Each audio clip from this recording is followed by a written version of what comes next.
Sa kulungan, ang bagsak ng isang babae sa Pangasinan matapos mabisto ang pagtatangka umano nitong magpuslit ng shabu sa Urdaneta City District Jail. Makibalita tayo kay CJ Turida ng RTV Balitang Amyanan. Dadalaw lang daw dapat sa Urdaneta City District Jail ang 52 anyos na si Vilma Belvis.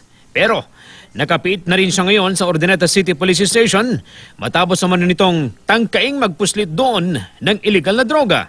Nagkuha kay Belvis ang 7 pakete na may residue ng hinihinalang shabu at ilang drug paraphernalia. Base sa investigasyon ng pulisya, matagal na gumagamit ng illegal na droga ang suspect. Huli raw itong gumamit bago dumalaw sa bilangguan. Nagkaroon po tayo ng confirmation after po siyang maipa-drug test. Nag-positive po siya ng paggamit ng methamphetamine hydrochloride. So itong tao na to ay gumagamit po ng shabu.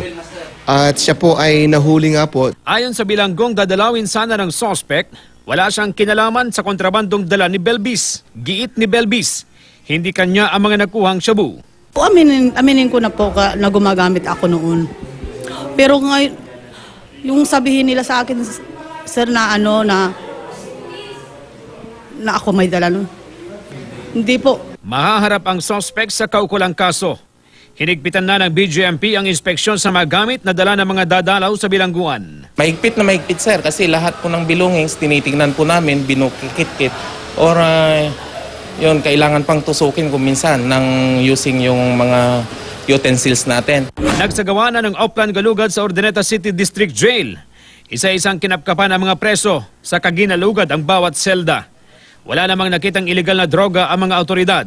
Pero kinuha ang ilang maaaring magamit sa pananakit tulad ng sinturon. Nakaset po ito quarterly pero dahil sa pinaigting na kampanya against sa krimen tsaka iba pang illegal na gawain. Abot sa 700 ang mga PDL sa Urdaneta City District Jail. 70% rito nakulong dahil sa kaso kaugnay ng illegal na droga. Gaya ng 56 anyos na si Martin, di niya tunay na pangalan, na 3 taon nang nakakulong.